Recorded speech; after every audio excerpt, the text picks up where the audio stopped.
चलिए ठीक है साहब, आज हम लोग स्टार्ट करेंगे लेक्चर नंबर 23 और लेक्चर नंबर 23 में कवर करेंगे कंपाउंड गियर ट्रेन। इससे पहले वाले लेक्चर में हमने पढ़ा था सिंपल गियर ट्रेन। ठीक है, कंपाउंड गियर ट्रेन क्या होता है? जब एक ही शाफ्ट में एक से ज़्यादा गियर को हम कनेक्ट करेंगे तो उसको बोलेंगे compound gear train. When more than one gear is mounted over a single shaft then such type of gear arrangement is called compound gear train. बात समझ में आया? क्या पर्पस है कंपाउंड गियर ट्रेन का? मान लीजिए कम जगह में हमको बहुत ज़्यादा स्पीड को घटाना है, या मान लीजिए कम जगह में स्पीड को बढ़ाना है ना, या फिर हमको टॉर्क को बढ़ाना है, टॉर्क को घटाना है, तो हम लोग कंपाउंड गियर ट्रेन का इस्तेमाल करते हैं to obtain large speed reduction, है ना, और increase the speed within a compact size to achieve high velocity ratio then simple gear train. Simple gear train के मुकाबले कंपाउंड गियर ट्रेन ज़्यादा इफेक्टिव है। To increase torque when high power transmission is needed. ठीक है, और last point है to provide smooth and efficient power transmission in machines and gear box. ठीक है, गियर बॉक्स फोर व्हीलर में इस्तेमाल होता है ना गियर बॉक्स। तो इससे पहले भी हमने पिछले वाले लेक्चर में आपको इडल गियर पढ़ाया था, है ना। तो इडल गियर में बताया था डायरेक्शन ऑफ रोटेशन जो ड्राइवर और ड्राइवर गियर का अपोजिट कर सकते हैं या फिर सेम कर सकते हैं। तो इस्तेमाल कहाँ करते हैं? गियर बॉक्स में ज़्यादा इस्तेमाल करते हैं ना। मान लीजिए गाड़ी को रिवर्स करना है, गाड़ी को उल्टा चलाना है, तो क्या होगा? आपको डायरेक्शन उल्टा चाहिए ना गियर का, तभी तो पावर ट्रांसमिट जो होगा चक्का को वो पीछे की तरफ जाएगा। तो ये किसके वजह से संभव हो पाता है? इडल गियर के वजह से संभव हो पाता है, जो हम बताए आपको। ठीक है, कंपाउंड गियर ट्रेन का इस्तेमाल आपका फोर व्हीलर में भी होता है, वॉचेस में भी होता है, बहुत जगह होता है। ठीक है, अब इसके डायग्राम को समझिए। जब आप डायग्राम को समझेंगे तो वेलोसिटी रेशियो निकालना बहुत आसान हो जाएगा। ये नंबर 1 गियर है ना, और नंबर 1 गियर डायरेक्टली किसके साथ मेश है? नंबर 2 गियर के साथ। देखिए, और ये जो शाफ्ट है, इसी शाफ्ट में 2 गियर के पीछे में क्या है?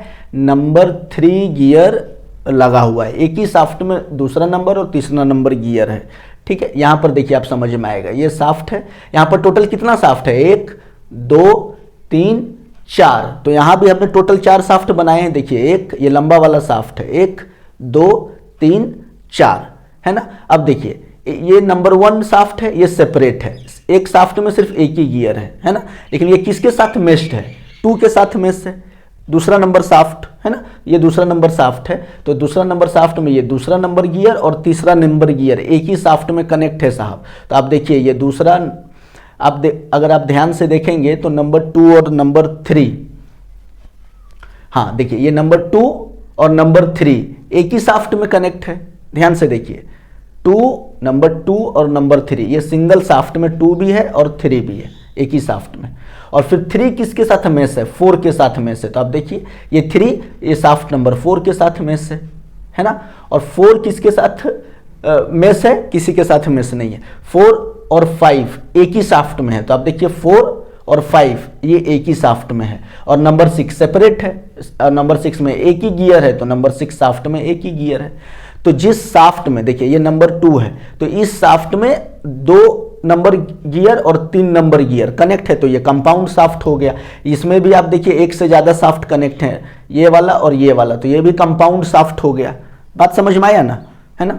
तो जब एक ही शाफ्ट में एक से ज़्यादा गियर कनेक्ट होंगे तो उसको कंपाउंड शाफ्ट बोलते हैं, है ना। और इस पूरे मैकेनिज्म को हम लोग बोल देंगे कंपाउंड गियर ट्रेन, क्योंकि जितने भी गियर्स हैं वो सारे गियर्स एक दूसरे से मेश हैं, है ना, एक दूसरे के संपर्क में है। ठीक है, ये डायग्राम यही होगा, इसलिए डायग्राम को बहुत ध्यान से बनाइएगा, क्योंकि अगर डायग्राम आपका सही होगा तभी वेलोसिटी रेशियो सही होगा, नहीं तो गलत हो जाएगा साहब। ठीक है, अब चलिए हम डायरेक्टली आज इसका वेलोसिटी रेशियो आपको निकाल के दिखाते हैं। ठीक है, हमेशा हम क्या करते हैं कि पहले हम बोर्ड पर लिखते हैं फिर आपको समझाते हैं, क्योंकि साहब हमारा कैमरा का क्वालिटी उतना अच्छा नहीं है। जैसे ही हम बोर्ड की तरफ घूमेंगे उस कैमरा का फोकस बहुत ख़राब हो जाएगा। ठीक है साहब, 10,000 का मोबाइल है तो कितना अच्छा कैमरा रहेगा। इसी से हम बहुत मुश्किल से कोशिश करते हैं कि बेहतर से बेहतर क्वालिटी का जो लेक्चर है वो आप तक हम डिलीवर कर सकें। लेकिन अब हम इसका वेलोसिटी रेशियो हम डायरेक्टली आपको सॉल्व करके दिखाते हैं कि कैसे velocity ratio compound gear train का निकाला जाता है। ठीक है साहब, देखिए इसको आप लिखे थे ना या नहीं लिखे थे? हमने तो साहब मिटा दिया। ठीक है, स्टार्टिंग में वीडियो का जाके आप पॉज करके लिख लीजिएगा। ठीक है साहब,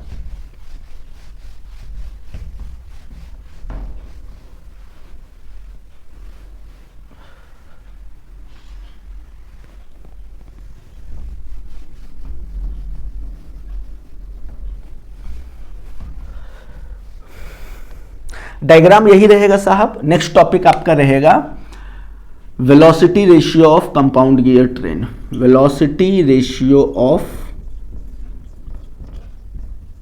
कंपाउंड गियर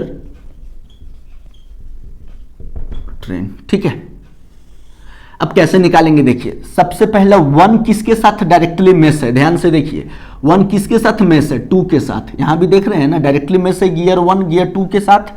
तो क्या हो जाएगा इसका velocity ratio? n1 by n2 is equal to t2 by t1। ये हो गया पहला इक्वेशन, समझ में आ रहा है? अब देखिए n2 और n3 यहां पर सेम होगा क्योंकि एक ही शाफ्ट पे 2 भी है 3 भी है ना। लेकिन दूसरा इक्वेशन लिखते हैं। अब देखिए ये जो 3 है, ध्यान से समझिए, गियर नंबर 3 किसके साथ डायरेक्टली मैच है?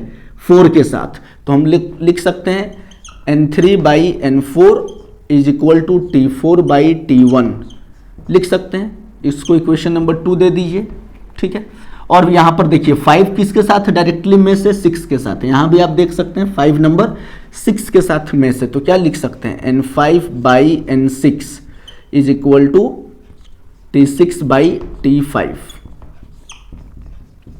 ये 3 इक्वेशन हो गया साहब। अब यहां पर आप ब्रैकेट में लिख सकते हैं, देखिए 2 का और 3 का स्पीड सेम होगा क्योंकि एक ही शाफ्ट पे है। तो n2 is equal to n3 and और एक क्या होगा सेम? 4 और 5 का रोटेशन सेम होगा। n4 is equal to n5 क्योंकि ये एक ही शाफ्ट पर है। आप रीजन दे सकते हैं ब्रैकेट में, कंपाउंड शाफ्ट है ना, एक ही शाफ्ट में 2 गियर कनेक्ट है इसलिए इसका स्पीड ऑफ रोटेशन सेम है। n2 equal to n3 and n4 is equal to n5। अब इसको मल्टीप्लाई कीजिए। LHS को एक साइड रखिए साहब, n1 by n2 into n3 by n4 into n5 by n6 क्या हो जाएगा? t2 by t1 into t4 by t1 into यहाँ t4 बाई t3 होगा साहब। ठीक है, t4 by t3 सुधारिए, t4 by t3 into t6 by t5। कोई दिक्कत है साहब? कोई दिक्कत है? अब यहां पर स्पीड देखिए, n2 और n3 का स्पीड सेम है तो ये n2 और n3 कट जाएगा, और n4 और n5 का सेम है तो आपका n4 और n5 कट जाएगा। तो बचेगा क्या साहब? n1 by n6। और यही तो बोलता है वेलोसिटी रेशियो कि speed of driver gear by speed of driven gear. यहां पर स्पीड ऑफ ड्राइवर गियर सबसे फर्स्ट वाला है और सबसे लास्ट में है ड्रिवन गियर। तो हमको मिल गया ना velocity ratio n1 by n6। और ये क्या हो जाएगा? t2 into t4 into t6 divided by t1 into t3 into t5। और यही है साहब आपका velocity ratio compound gear train का। ठीक है, यही है। Now this is the velocity ratio of compound gear train. आप लिख सकते हैं n1 n2 n3 क्या है, n4 क्या है, n5 क्या है, n6 क्या है, बट इससे पहले हमने कई बार आपको बता चुका हूं n1 क्या है, t1 क्या है ना। इसलिए हमने यहां पे डायरेक्टली वेलोसिटी रेशियो को प्रूफ कर दिया कि कैसे वेलोसिटी रेशियो निकाला जाता है कंपाउंड गियर ट्रेन के केस में। So this is the final velocity ratio of compound gear train. I hope आपको समझ में आया होगा कंपाउंड गियर ट्रेन, है ना। तो इस तरीके से हम लोग कंपाउंड गियर ट्रेन का वेलोसिटी रेशियो निकालते हैं। ठीक है साहब, और इस तरह से जो आपका यूनिट 3 है, यूनिट 3 का द एंड होता है यहाँ पर, है ना। आपका 3 यूनिट कवर हो गया है और 3 यूनिट बचा हुआ है, उसको भी हम कोशिश करेंगे आने वाले टाइम में कवर करने का। ठीक है, आप बहुत अच्छे से इसको अपने कॉपी में लिखिए, अपना ख्याल रखिए, रिवीजन कीजिए और मुझे दीजिए इजाज़त साहब। जय हिंद।